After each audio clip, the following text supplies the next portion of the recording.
कोई तुमसे पूछे कि पितर और देव पितर में अंतर क्या है, पितर और देव पितर में अंतर क्या आता है, देव पितर का कार्य क्या है?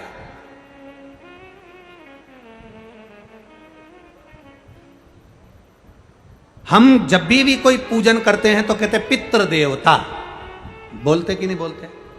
पर आज तक हम अब यह नहीं बोलते कि देव पितर का कार्य क्या, देव पितर क्या है।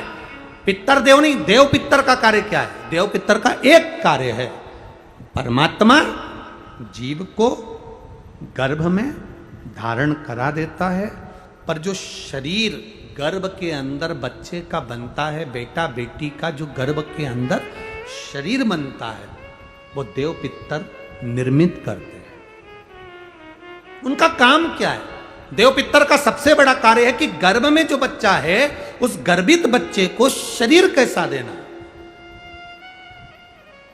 उसकी नेत्र ज्योति कम रखना है, श्रवण शक्ति कम रखना है, उसकी छाती में, उसके हृदय में, उसके दिल में छेद करना है, हड्डी को कमजोर करना है, पांव टेढ़ा करना है, हाथ टेढ़ा करना है, या उस शरीर को सही तरह से निर्मित करना, ये देव पितर का काम।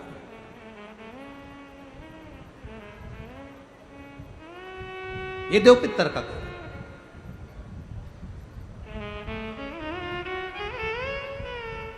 एक जैसे आप लोगों के स्मरण में होगा कि श्राद्ध पक्ष के अंदर चुटकी भर आटा दरवाजे की दोनों चौखट पर डाला जाता है। किसी किसी के यहां दरवाजे पर आटे से रंगोली बनाई जाती है। कहीं देखिए आप लोगों ने कि नहीं देखी? स्मरण में होगा किसी के, दरवाजे पर आटा डाला जाता है, वो देव पितर के भाव से डाला जाता है। जिस बेटे बेटी का मंगल विवाह नहीं हो रहा हो, शुभ कार्य की सूचना नहीं आ रही हो, बहुत दिनों से एक फाइल कहीं लगी हुई है, अटकी हुई है, नहीं काम हो रहा, हम उनसे कहेंगे ये जो 16 दिन श्राद्ध के हैं, जितने दिन निकल गए निकल गए, जितने दिन बचे हैं उन दिन में आपके दरवाजे के बाहर एक चुटकी घर से आटा लाकर चौखट के इस ओर चौखट के उस ओर दोनों जगह चुटकी भर आटे को डालना प्रारंभ करो। 16 दिन श्राद्ध के पूर्ण हो। जब अमावस्या आए, किसी जलाशय, सरोवर, तालाब, बावड़ी, कुआं, उसके पास में घी का दिया लगाकर आना, बाबा से प्रार्थना कर कर आना। केवल 22 से 24 दिन निकलते हैं और घर में कोई शुभ कार्य की सूचना आना प्रारंभ हो जाती है। वो देव पितर का कार्य, वो कार्य देव पितर का। वो देव पितर किस तरह से करेगा? बेटे की शादी, बेटी की शादी, हम कहें किसी के 42 साल भी अगर उम्र हो गई है, 40 साल, 42 साल, 35 साल, 38 साल, शादी नहीं हो रही, तो कर कर देखना, एक बार बाबा से प्रार्थना कर कर देखना। देव पितर का कार्य क्या है? घर में शुभ कार्य को करवाना, घर में अच्छी चीजें लाना, गर्भ में जो बच्चा है उस बच्चे को शरीर पूरा देना, ये देव पितर का कार्य है। पितृदेव और देव पितर में बहुत अंतर है, बहुत अंतर। एक चुटकी आटा, अब तो थोड़ा सा रंगोली का काम ज़्यादा हो गया, नहीं तो हमने पहले भी कथाओं में कहा है कि 3 जगह पर आटे की रंगोली काम करती है, जिसका फल 1000 गुना होता है। 3 जगह पर आटे की रंगोली काम करती है, हमने पहले भी कहा। पहला, पितरों की पूजन हो रही हो, पितरों का पाटा भरा रहा हो, पितरों के लिए जोत लग रही हो, पितरों के लिए या अन्य स्थान पर कहीं पूजन हो, तो वहाँ पर आटे की रंगोली काम आती है। वहाँ पर रंग बिरंगी या पत्थर की रंगोली नहीं, मिट्टी की रंगोली नहीं, आटे की रंगोली काम आती है। दूसरे नंबर पर,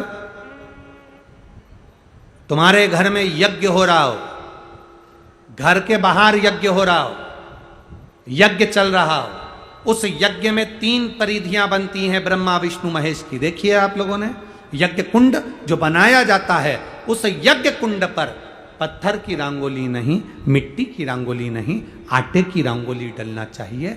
ये पहले डलती थी, अब लोगों ने फैशन में दूसरी डालना प्रारंभ कर दी। आटे की रंगोली डली होती है जब हम सांकल्य छोड़ते हैं, अग्नि को जब हम सांकल्य देते हैं, तो जिस आटे की रंगोली उस पर बनी होती है, तो हमारी जो सांकल्य छोड़ी जाती है उसमें से एक अंश भाग हमारे पितरों के खाते में चला जाता है, जिससे पितरों की मुक्ति प्राप्त हो जाती है। तीसरा, आटे की रंगोली तीसरी, घर में शादी हो रही हो, मंडप बंधा हो, उस मंडप के नीचे जब पूजन हो रही हो उस समय पर पत्थर की या मिट्टी की रंगोली नहीं, अगर पंडित पूजन करा रहे हैं या मंडप की पूजन हो रही है जिसके नीचे लड़का लड़की की भांवर होगी, दूल्हा बैठेगा, दुल्हन बैठेगी, वहां मिट्टी की रंगोली या पत्थर की रंगोली नहीं, उस जगह पर आटे की, हल्दी की रंगोली डाली जाती।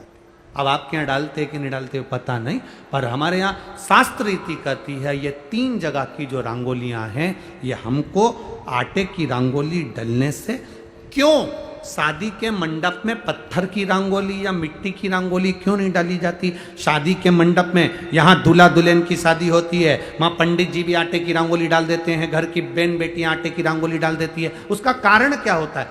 जिसकी शादी में मंडप के नीचे आटे की रंगोली डलती है वहाँ पितरों को निमंत्रण नहीं देने की जरूरत पड़ती, वहाँ पितर उस वर कन्या को आशीर्वाद देते हैं जिससे उनका वंश बढ़ता है, वंश रुकता नहीं। और ये निश्चित है जिसकी शादी में, जिसके विवाह में आटे की रंगोली डलकर भांवर हुई होगी उसके घर में संतान सुख रुक नहीं सकता, उसके यहाँ संतान का सुख होता ही है। जिसके यहाँ आजकल ये पत्थर रंगोली डाल देते हैं, डाल दिया और कह दिया बस, क्योंकि आजकल फैशन में तो दुनिया जी रही है, तो आटे की रंगोली कौन डाले, तो वो फैशन में चल गया, तो संतान की प्राप्ति में भी थोड़ा सा, अब तुम देखो पहले का समय आज का समय कितना अंतर है हमारा।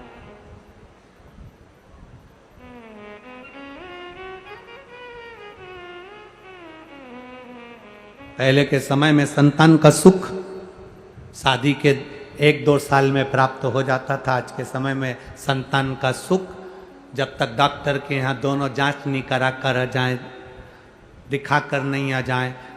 सब लोग कह रहे हैं डॉक्टर साहब जरा देखो संतान, डॉक्टर साहब बोले जांच करना पड़ेगी, बहू की भी जांच हुई, बेटे की भी जांच हुई, सब अच्छा है, उसके बाद भी संतान का सुख नहीं, उसके बाद भी संतान की प्राप्ति नहीं। शिव तत्व को जानने के लिए शिव महापुराण की कथा कहती है 3 जगह आटे की रंगोली की मूलता है। बोलेंगे आप लोग, पहला स्थान दरवाजे की चौखट, दूसरा स्थान बोलते जाओ जल्दी यज्ञ कुंड, तीसरा स्थान शादी का मंडप जहां पर भले चुटकी भर आटे की रंगोली बने पर वो जरूरी है। 3 स्थान आटे की रंगोली के मूल।